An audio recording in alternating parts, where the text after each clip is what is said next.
सभी को आत्मवंदन। ब्रह्मर्षि पितामह पत्री जी को बहुत बहुत अभिवादन। सीतायन इस किताब की मूल रचयिता रीना मरियम जी को बहुत बहुत अभिवादन। और इस किताब का हमारी भाषाओं में अनुवाद करने वाले कविता जी गुप्ता एवं हमारे ब्रह्मर्षि जोशी सर, इन्हें भी बहुत अभिवादन। अब हम शुरू करते हैं सीतायन का भाग 5। पिछले भाग में हमने देखा कि मीनाक्षी अपने अंत समय में थी, जब वो सुमा से कहती है कि सुमा, मुझे अयोध्या में कभी अपने घर जैसा फील नहीं हुआ। तब सुमा कहती है कि तुम्हें अयोध्या में भी अपना घर ही जैसा लगेगा। तब वो फिर से पूछती है, क्या उस वक्त तुम मेरे साथ रहोगी सुमा? तो सुमा ने कहा कि हाँ, उस वक्त मैं तुम्हारे साथ जरूर रहूंगी। ऐसा कहकर उन्होंने अपनी अंतिम सांस ली।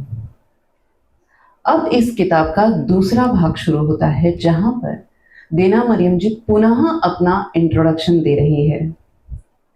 वो कहती है कि मैं अयोध्या नगरी के एक क्षत्रिय कुल के एक व्यक्ति जो प्रशासकीय अधिकारी है, महाराजा श्री राम के दरबार के एक प्रशासकीय अधिकारी है, उनके घर में मेरा जन्म हुआ। और मेरे 2 बड़े भाई हैं जिनका विवाह हो चुका था, इसलिए मैं अपनी माता से ही ज्यादा जुड़ी हुई थी। और मेरा नाम अनुसुया है। अनुसुया अपने क्षत्रिय कुलीन पिता, जो महाराजा श्री राम के दरबार में एक प्रशासकीय अधिकारी थे, उनकी माता के साथ ही वो ज्यादा घुली हुई थी। उनके साथ ही रहना, उनके साथ ही अपनी बातें शेयर करना और उन्हें हेल्प करना अपने कामों में, हमेशा अपने माता पिता की सेवा करना, यही उसका स्वभाव था। और उसके पिता हमेशा ये कहते कि ये बहुत अच्छी पत्नी बनेगी क्योंकि इसकी सेवा भावी वृत्ति बहुत अच्छी है। ये सुनकर उससे खुशी होती, लेकिन विवाह के बाद से वो हमेशा घबरा जाती थी। वो आगे कहती है कि जब मैं 7-8 साल की हुई, उस समय तक महाराजा श्रीराम अपने दोनों पुत्रों को राज्य सौंप कर अपने शरीर का त्याग कर स्वर्ग पधार चुके थे। और अयोध्या में स्त्री शिक्षण के लिए अलग से गुरुकुल खोले गए थे। और मैं हमारे परिवार की सबसे पहली लड़की थी जो गुरुकुल जाने वाली थी। इसलिए वो बहुत खुश थी, क्योंकि तब स्त्रियों को शिक्षण देना ये पहली बार था, क्योंकि ये महारानी सीता का एक स्वप्न था जिसे पूरा होते हुए देखने के लिए वो वहां पर नहीं थी। और सभी का यही मानना था कि लंका में जो भी हुआ उसके बाद ज्ञान बहुत महत्वपूर्ण है। आपके पास शक्ति कितनी ही हो, लेकिन यदि उसके साथ ज्ञान और विवेक ना हो तो व्यक्ति अहंकारी बन जाता है, जिस प्रकार रावण ने किया। रावण उस वक्त के महापंडित थे और अनेक शक्तियां उनके पास थी, जिसका उन्होंने दुरुपयोग किया अविवेक के कारण। और इसीलिए ज्ञान बहुत महत्वपूर्ण है और विवेक बहुत महत्वपूर्ण है। इसी कारण स्त्री शिक्षण को महत्व दिया जा रहा था अयोध्या में। और इसी कारण अनुसुया को भी उनके पिताजी ने स्त्री लड़कियों के गुरुकुल में भेजा। वहां पर एक दिन का प्रसंग कि जब गुरुजी उन्हें श्री राम और माता सीता की कहानियां सुना रहे थे, और तब माता सीता के अपहरण का विषय आया।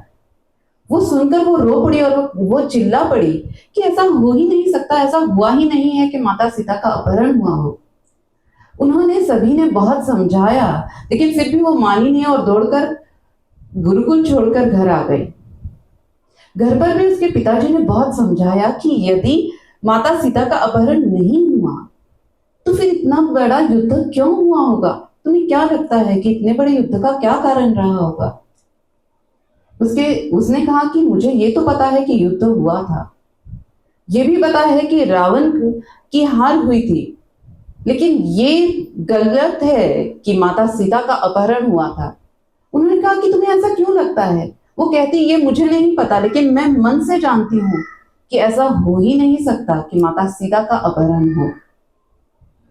फिर उसके बाद उनके परिवार में ये फिक्स हो गया कि कोई भी माता सीता के अपहरण का विषय नहीं छेड़ेगा। फिर आगे वो कहती है कि उसे सरयू नदी बहुत ज्यादा पसंद थी। सरयू नदी के पास जाना, वहां पर तीर पर बैठना उसे बहुत पसंद था और वो हमेशा फील करती कि सरयू नदी उसे कुछ संदेश देना चाहती है और वो संदेश बहुत व्यक्तिगत है, परंतु उसे कभी भी सरयू नदी के पास अकेले जाने नहीं दिया जाता था।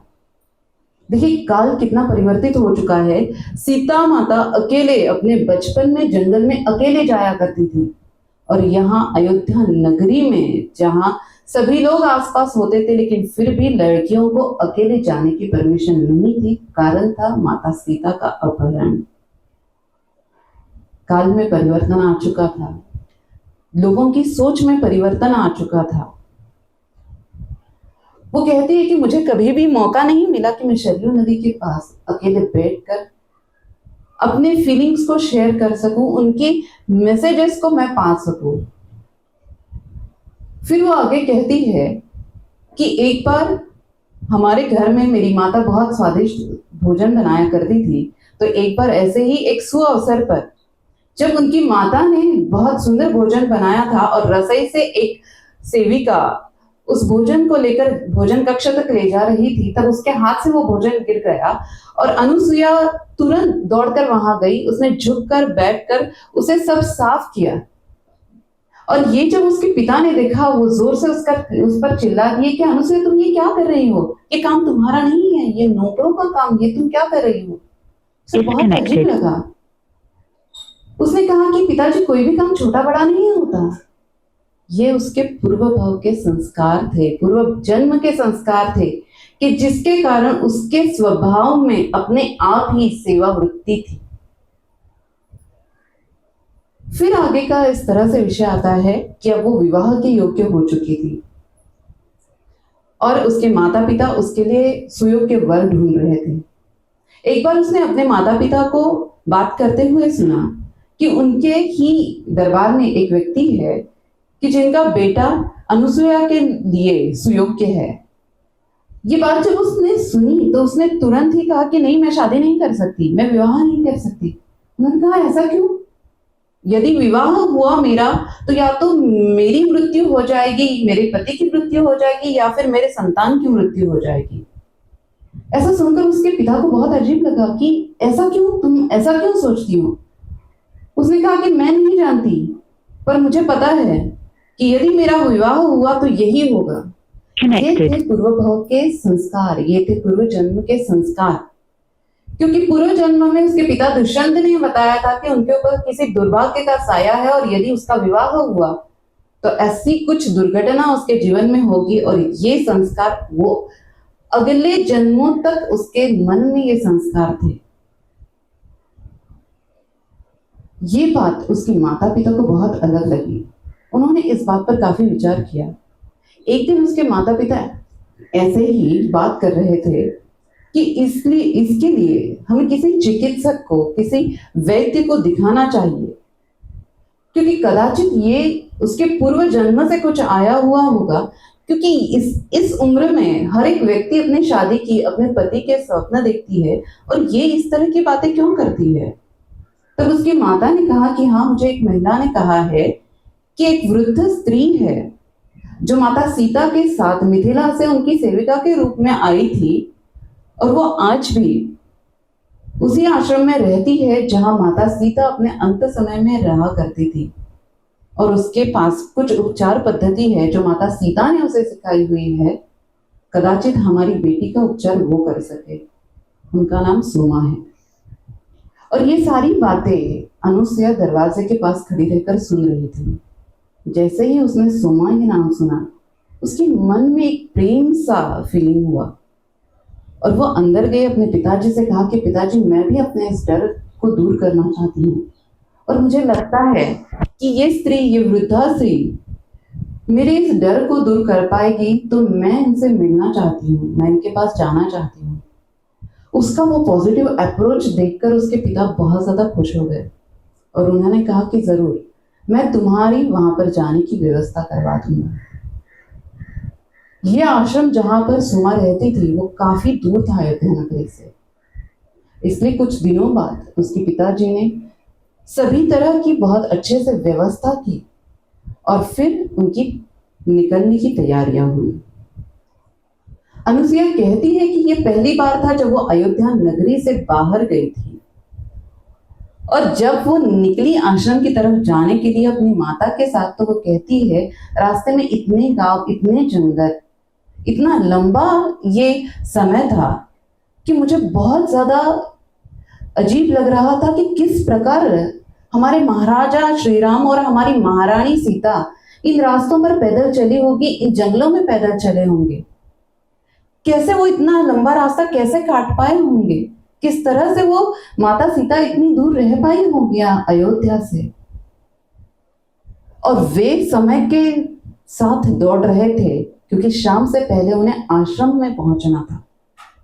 शाम से पहले नियत समय तक वो आश्रम पहुंच गए, और जैसे कि अनुसुईया के पिताजी एक विशेष प्रशासकीय अधिकारी थे, उनके वहां पहुंचने की पहले ही तैयारियां हो चुकी थी। उनके लिए एक बड़ी सी कुटिया साफ करवाकर तैयार की गई थी। वो वहां पर पहुंचे और एक वहां का निवासी, एक आश्रम का एक निवासी उनके पास आया और उन्होंने कहा कि यहाँ पर सिर्फ 2 समय का भोजन मिलता है, एक सुबह जल्दी और शाम को सूर्यास्त से पहले, तो इसलिए आप जल्दी चलिए वरना भोजन नहीं मिलेगा। इसलिए वो तुरंत गई, भोजन करने गई और फिर उन्होंने वहां के ऋषि से बात की। उन्होंने पूछा कि क्या सोमा अब भी जीवित है, क्योंकि बहुत समय बीत चुका है। उन्होंने कहा कि हाँ वे है, अब भी है, किंतु वे आपसे बात करेंगी नहीं करेंगी ये मैं नहीं जानता, क्योंकि वो अधिकतर समय तो ध्यान में ही होती है और उनके पास कोई उपचार पद्धति है इस बात से वो इनकार करेंगी, क्योंकि वो हमेशा यही कहती है कि मैं कुछ नहीं चाहती, जो भी है मेरी माता मुझे कहती है और मैं उस प्रकार करती हूँ। वो हमारी महारानी सीता को वो माता कहकर पुकारती है। फिर उन्होंने कहा कि लेकिन आपको उनसे मिलकर बहुत अच्छा लगेगा, क्योंकि वो बहुत प्रेम से सभी से बातें करती है। उस रात्रि में अनुसुईया सो ही नहीं पाई। कुटिया के बाहर वो तारे देखती रही। कुछ समय पश्चात ऐसा हुआ कि उसका दिल भर आया, उसकी धड़कनें बढ़ गई और वो अचानक ही रोने लग गई। उसे ये कारण पता नहीं चला कि मुझे ऐसा क्यों फील हो रहा है, पर वो कहती है कि ये किसी डर के कारण नहीं था, ये आंसू संतोष के आंसू थे। ऐसे लग रहा था कि जैसे कुछ अच्छा होने वाला है, जैसे कुछ अच्छी चीज मेरे आसपास है, ऐसा फीलिंग उसे हो रहा था। और उसने आते वक्त ये मन में डिसाइड कर लिया था कि यहाँ से जाने के बाद मैं अपने माता पिता को कह दूंगी कि अब मैं विवाह के लिए तैयार हूँ। भले ही मेरे मन में डर है, भले ही मुझे इस बात का डर लगता है, फिर भी मैं अपने डर से लड़ूंगी और अपने माता पिता को मैं दुखी नहीं कर सकती। अपने माता को खुश करने के लिए मैं विवाह जरूर करूंगी। ये उसने आते वक्त ही तय कर लिया था। रात भर वो सो ही नहीं पाई। जब उसकी माता सुबह में उठी तो ये निकलने के लिए तैयार बैठी हुई थी। उसका वो उत्साह देखकर उसकी माता बहुत खुश हुई। उन्होंने कहा कि पहले हम खाना खा लेते हैं, फिर हम निकलते हैं। सुबह का खाना खाकर, सुबह का भोजन लेकर उनके साथ आश्रम के एक साधु आए। उन्होंने सोमा की कुटिया तक उन्हें पहुंचाया, क्योंकि सोमा काफी अंदर जंगल में रहते थे। उनकी कुटिया तक उन्होंने पहुंचा दिया और वो चले गए। अनुसुईया ने अपनी माता से कहा, क्या मैं कुटिया में अकेले जा सकती हूँ? उन्होंने कहा कि हाँ, पहले तुम अकेले जाओ, फिर मैं आती हूँ। अनुसुईया कहती है कि जब उन्होंने कुटिया में प्रवेश किया तो एक बहुत सुंदर सी नव युवती ध्यानस्थ अवस्था में बैठी हुई थी। उसके काले घने बाल उसके चेहरे पर थे और एक गेरुआ वस्त्र उसने अपने सर पर ढका हुआ था। और जैसे जैसे उसने अपने कदम आगे बढ़ाए, वो नव युवती एक वृद्धा स्त्री में परिणित हो गई। वो वृद्धा स्त्री, उसके चेहरे पर झुर्रिया बाल, सफेद कुछ छड़े हुए बाल, लेकिन वो कहती है कि जब उन्होंने धीरे से अपनी आंखें खोली तो उनके आंखों में एक युवा चमक थी। ध्यान से जब आंखें खुली तो अधखुली आंखें, धीरे धीरे आंखें खुल रही थी उनकी। उन्होंने उसे देखा दूर से और कहा, बेटा मेरे पास आओ, मैं तुम्हें देखना चाहती हूँ। अनुसुईया उनके पास गई, उनके सामने बैठ गई। उन्होंने उसे गौर से देखा। उनके चेहरे के भाव थोड़े से बदल गए। वो कहती कि जैसे वो कंफ्यूज थी, ऐसे उनके चेहरे के भाव थे। फिर उन्होंने कहा कि ये तुम हो? फिर उन्होंने अनुसुईया के चेहरे पर से बहुत प्रेम से हाथ फिराया, उसके बालों को सहलाया और उसे कहा कि बेटा तुम बहुत सुंदर हो। इतने प्रेम से उन्होंने कहा कि वो कहती कि ऐसा लगा जैसे बहुत दिनों से कोई अपना व्यक्ति मिल रहा हो। फिर उसकी माता अंदर आई और उसकी माता ने अपने परिवार का और अनुसुईया का सभी का परिचय करवाया। तब सोमा ने कहा, इसी कारण आपने महान ऋषि अनुसुईया के नाम पर इसका नाम अनुसुईया रखा है। उन्होंने कहा कि हाँ, ऋषि अत्रि की आज्ञाकारी पत्नी महर्षि अनुसुईया के नाम पर इसका नाम रखा गया है। ये बात सुनकर सोमा को बहुत अजीब लगा कि क्या आजकल अयोध्या में महान ऋषि अनुसुईया का परिचय इस प्रकार दिया जाता है कि महर्षि अत्रि की एक आज्ञाकारी पत्नी। ऋषि अनुसुईया स्वयं में ही एक महान ऋषि है। उन्होंने इतनी तपश्चर्या की है कि जो कई पुरुष भी मुश्किल से कर पाते हैं, और ऐसी तपश्चर्या कर कर उन्होंने 3 महान देवियों को प्रसन्न किया था। और उन्होंने ऐसे ऐसे कार्य किए हैं कि इस धरती के लिए, हमेशा के लिए, मानव जाति के लिए जो बहुत ही उपयुक्त हो, ऐसी कई चीजें उन्होंने इस धरती पर लाई है। और उन्होंने इस तरह का दार्शनिक ज्ञान प्राप्त किया था। केवल ज्ञान ही नहीं, ज्ञान, प्रेम, विवेक का एक संतुलित संगम थी वे। ये सुनकर उसकी माता को बहुत विशेष लगा कि क्योंकि ये सारी बातें उन्हें पता ही नहीं थी। फिर आगे वे कहती है कि ऋषि अनुसुईया ने ही लंका में आगे जो भी घटित होने वाला था उसके लिए माता सीता को तैयार किया था। जैसे ही लंका का विषय निकला, अनुसुईया की धड़कनें फिर से बढ़ने लगी और तुरंत ही उसकी माता ने उन्हें कहा कि लंका का विषय जब भी निकलता है और जब भी सीता माता के अपहरण का विषय निकलता है तो ये बहुत ही विचलित हो जाती है और उसका यह मानना है कि माता सीता का अपहरण ही नहीं हुआ है। तो इतनी देर से जो सोमा उसकी माता के साथ बात कर रही थी वो तुरंत ही अनुसुईया के पास मुड़ गई। उन्होंने कहा कि हाँ, ऐसा हो सकता है, क्योंकि सभी को पूरी कहानियां पता ही नहीं है कि एक्चुअल में हुआ क्या था। तो उन्होंने कहा कि बेटा तुम्हें क्या लगता है, तुम्हें क्यों ऐसा लगता है कि माता का अपहरण नहीं हुआ था?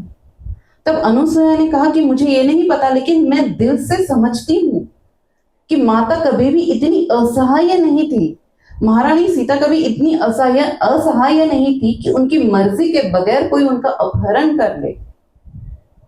और ऐसा हो ही नहीं सकता कि प्रभु श्री राम वहां हो और उनका कोई अपहरण कर ले। ऐसा नहीं हो सकता। ये मुझे एक फिक्स मेरे मन में जैसे मुझे अश्योरिटी है कि ऐसा हो ही नहीं सकता। पता नहीं क्यों, लेकिन बचपन से ही मुझे ये पता है कि ऐसा नहीं हो सकता। उन्होंने कहा कि तुम्हारा मानना बिल्कुल सही है, क्योंकि माता सीता की स्वयं इच्छा से ही रावण उन्हें लंका ले जा सके, अन्यथा ये पॉसिबल ही नहीं था। और उनका लंका जाने का कारण ये था कि किसी न किसी का लंका जाना आवश्यक था, क्योंकि वो रावण को जान पाए, उसकी शक्तियों को जान पाए, उसके लिए किसी को तो लंका जाना आवश्यक था। और ये कार्य सीता, हमारी माता सीता ने अपने ऊपर लिया था, क्योंकि ये कठिन कार्य केवल वो ही कर सकती थी। अनुसुईया ने कहा कि आप और भी मुझे उनके बारे में बताइए। तब सोमा ने कहा कि नहीं, सबसे पहले हम भोजन करेंगे, सबसे पहले मैं तुम्हें भोजन करवाती हूँ। उन्होंने कहा कि हम लोग भोजन करके आए हैं। उन्होंने कहा नहीं, ये माता की इच्छा है और माता स्वयं चाहती है कि मैं आप लोगों के लिए भोजन बनाऊं और आपको भोजन परोसूं।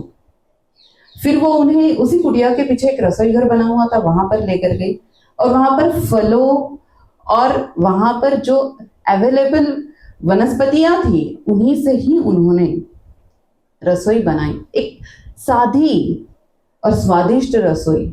उसे खाकर उन्हें बहुत अच्छा लगा।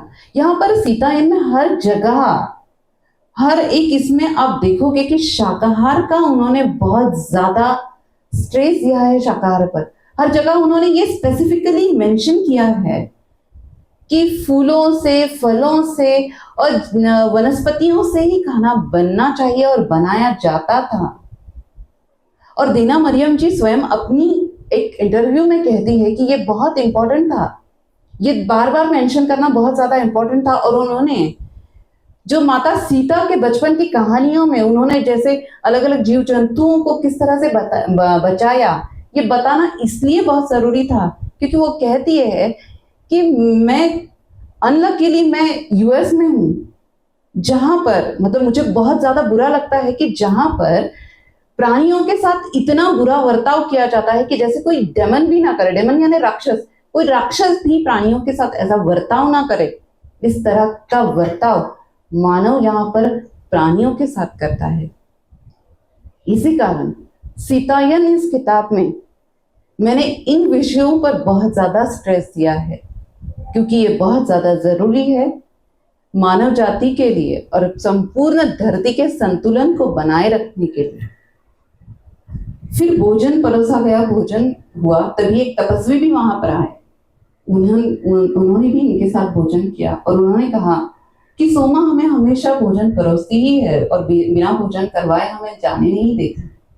तब सोमा ने कहा कि माता ने मुझे ये सिखाया है कि कभी कोई भी आए उन्हें बिना भोजन करवाए जाने नहीं देना चाहिए और मुझे ये करना तो आवश्यक ही है, वरना मुझे माता को जवाब देना पड़ेगा। तब उन्होंने पूछा, अनुसुईया ने सहज ही पूछा, क्या मिथिला में भी ऐसे ही होता था? उन्होंने कहा कि हाँ, हमारे बाबा जनक और रानी सुनैना, इनके तो स्पेशल ऑर्डर्स थे, आदेश थे कि कोई भी आए राजमहल में, रसोई में कोई भी आए उन्हें बिना खाना खाए जाने नहीं देना चाहिए। और तब अकाल के समय में हमारे रसोई के दरवाजे सभी के लिए खुले थे, चाहे वो तपस्वी हो, आगंतुक हो, पथिक हो, कोई भी हो, हर किसी के लिए रसोई के दरवाजे हमेशा खुले थे। और बहुत बार ऐसा होता था कि अभी कोई अनाज शेष नहीं है, अब ये इतने सारे लोग आ चुके हैं तो उनके लिए खाना कैसा बनाया जाए। तो अचानक ही पता नहीं कैसे कोई किसान बहुत सारी फसल लेकर आ जाता और खाने की सारी सुविधाएं हो जाती थी। वे कहती है कि हमारे महाराजा जनक हमेशा कहते थे कि दान सबसे सहज और सबसे बढ़िया धर्म है, जितना आपसे हो सके उतना आपको दान करना ही चाहिए। इसलिए हमारे संपूर्ण प्रजा में किसान भी एक दान का भाग समझकर अपनी फसलों को सहज ही लाकर दे देते थे। और एक बार का विषय वो कहानी सुनाती है कि एक बार का विषय ये वो कहती है कि ये माता सीता के भी जन्म के पहले की बात है कि जब एक दंपति रसोई घर में आए और उन्होंने खाने के लिए पूछा, तब केवल घर के लोगों जितना ही अनाज बचा हुआ था, इसलिए एक नई सेविका ने उन्हें ऐसे ही लौटा दिया। जब राजा जनक को ये बात पता चली तो उन्होंने उस सेविका को प्रेम से बुलाया और उन्हें प्रेम से पूछा कि आपने ऐसा क्यों किया। तो उन्होंने कहा कि केवल घर के लोगों जितना ही अनाज शेष था, इसलिए मैंने उन्हें मना कर दिया। तो उन्होंने कहा कि यदि ऐसा कोई प्रसंग आए तो उस समय में मैं और महारानी सुनैना उपवास कर लेंगे, हम उस दिन भोजन नहीं करेंगे, लेकिन जो भी आया हो उन्हें भोजन देना अत्यंत आवश्यक है। और तब उन्होंने सेवकों को भेजकर उन दोनों को ढूंढने लगाया और उन्हें स्वयं भोजन करवाया। ये हमारे संस्कार थे, ये संस्कार हमें महाराजा जनक ने दिए थे और यही माता ने भी फॉलो किए। जब वे वनवास में थी तब भी जब भी वो खाना बनाती, जो भी आते जाते हुए कोई भी पथिक, कोई भी तपस्वी, कोई भी रहता, वो उन्हें बहुत प्रेम से खाना खिलाती, भले ही उनके पास उपलब्ध सामग्री बहुत कम हो। और यही बात उन्होंने मुझे भी सिखाई। फिर आगे वो कहती है कि हम जब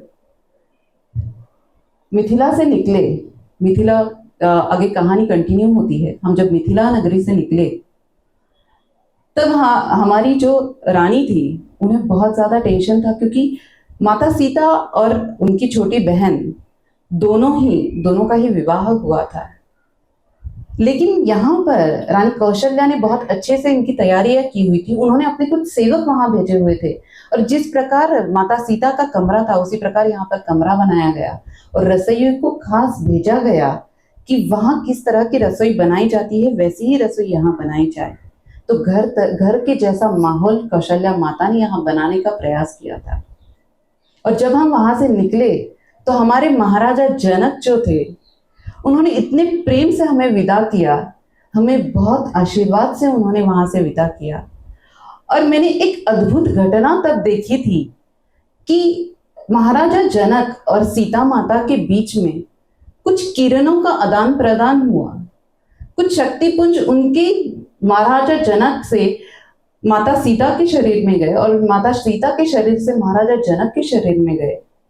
और तब महाराजा जनक ने उनसे कहा कि इसके आगे हमारा संपर्क आकाशीय होगा, हम कभी फिजिकली नहीं मिलेंगे लेकिन हमारा संपर्क हमेशा बना रहेगा। और ये संपर्क तब तक बना रहा जब तक वे लंका नहीं पहुंची थी। फिर आगे वे पुनः कुटिया में आए और कुटिया में अनुसुईया कहती है कि एक तरफ एक स्त्री की प्रतिमा थी, कदाचित वो माता सीता की ही प्रतिमा होगी। फिर वो वहां पर बैठे और आगे की कहानी शुरू हुई। उन्होंने कहा कि जब श्री राम और माता सीता वनवास के लिए जाने वाले थे तब माता सीता ने एक शक्तिपुंज, एक ऊर्जा पुंज, एक अग्निपुंज हमारे पास छोड़ा हुआ था, हम चारों सेविकाओं के पास। और जब भी मैं ध्यान के लिए वहां पर बैठती तो उस शक्तिपुंज के द्वारा मैं माँ श्री राम और माता सीता की यात्रा के दृश्य देख पाती थी और उनकी आवाज तक सुन पाती थी। और एक बार का विषय जब मैं रात्रि में ध्यान कर रही थी तब मैंने देखा कि वे ऋषि अत्रि और ऋषि अनुसुईया के आश्रम में थे और ऋषि अत्रि उन्हें कह रहे थे कि ऋषि अनुसुईया ने काफी सारी तपस्या के कारण काफी सारे उन्होंने मंत्र आदि तैयार किए हैं जो कि इन रावण आदि उनकी सेना के अगेंस्ट उपयुक्त हो सकते हैं।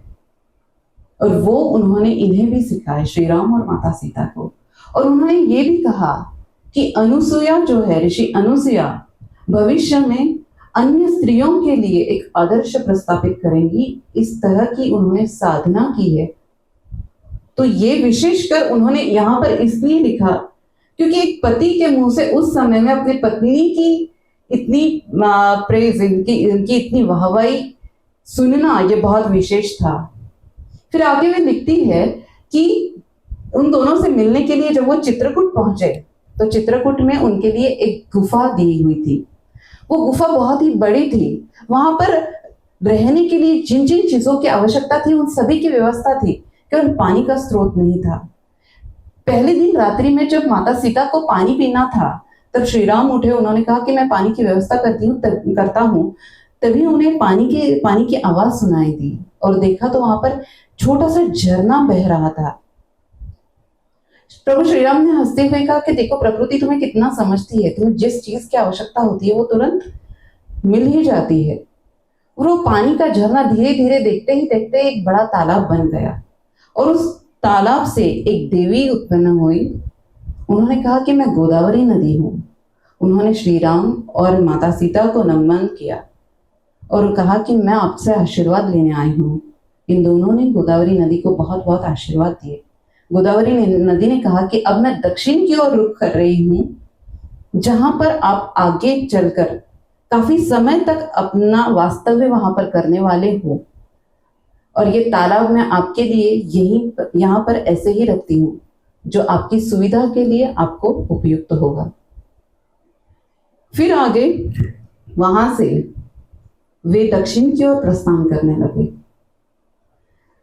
इन वन प्रस्थान के समय में, इस वनवास के समय में माता सीता का जो जंगलों की जड़ी बूटियों का अनुभव था जो उन्होंने मिथिला में प्राप्त किया था वो बहुत ज्यादा उपयुक्त साबित हुआ।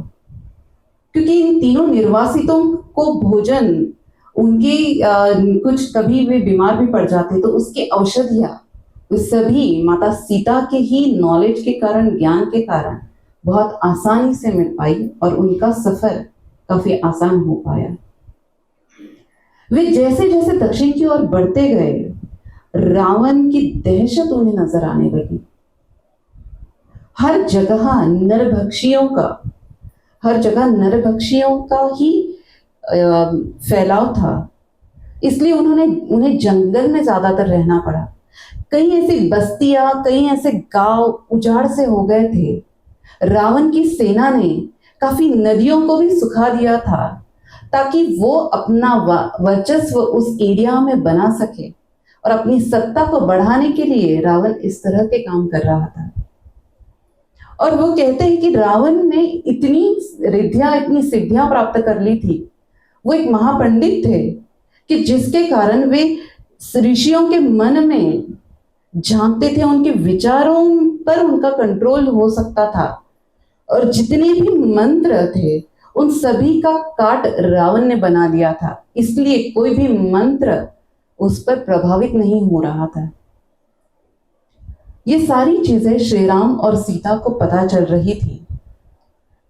जैसे जैसे वे आगे बढ़ते गए, ऋषियों की सारी ये असुविधाएं, ऋषियों के सारे डर उन्हें पता चलने लगे। तब श्री राम ने कहा कि आप चिंता मत कीजिए, अब हम लोग आ चुके हैं, अब हम लोग इसका निवारण करेंगे।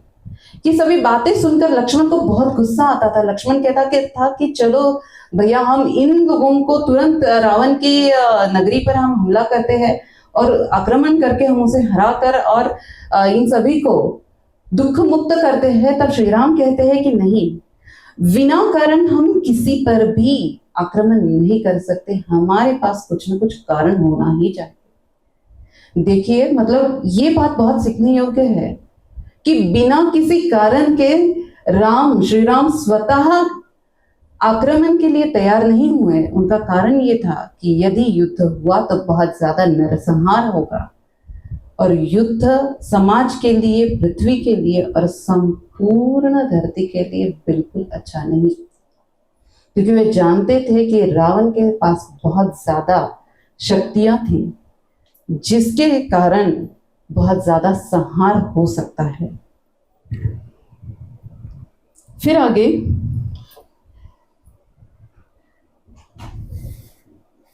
माता सीता जहां जहां भी पहुंचती थी, रावण ने इतना ज्यादा संहार कर लिया था, रावण की सेना ने, कि लोगों के लिए जो पहले जंगलों में मिलने वाले उपात पर ही रहते थे, जंगलों में जो फल कंदमूल आदि मिलते थे उसी पर जो रहते थे, अब उनके पास भोजन की सामग्री मुश्किल हो गई थी और वो मांसाहार की तरफ झुकने लगे थे।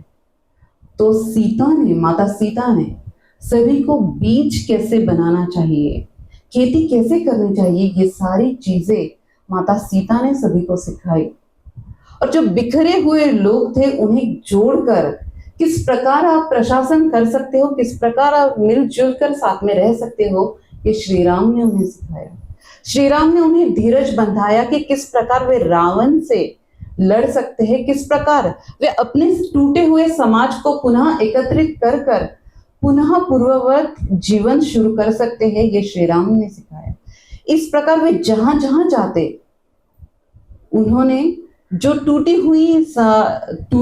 हुआ समाज था उन सभी को जोड़ने का कार्य किया, उन सभी में पुनः जीवन की आशा निर्माण की, एक आशा की किरण निर्माण की, पुनः जीने की, जो वो लोग भूलते चले जा रहे थे, जो वो लोग बिखरते चले जा रहे थे। इस प्रकार वे धीरे धीरे आगे बढ़ रहे थे।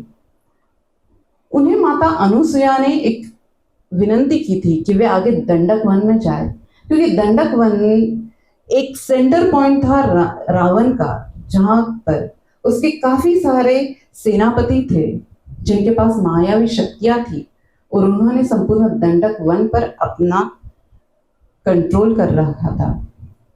जब वे दक्षिण की ओर जा रहे थे तो माता अनुसुया ने सीता को ध्यान सिखाया, किस प्रकार ध्यान करना चाहिए और ध्यान को किस प्रकार से यूज किया जा सकता है, ये कला माता अनुसुया ने माता सीता को सिखाई, जो कि उन्हें बहुत ज्यादा उपयुक्त हुई अपने संपूर्ण इस प्रवास में, इस ट्रैवल में, और अंत में लंका में जब वे थी, लंका में जब उनका वास्तव्य था।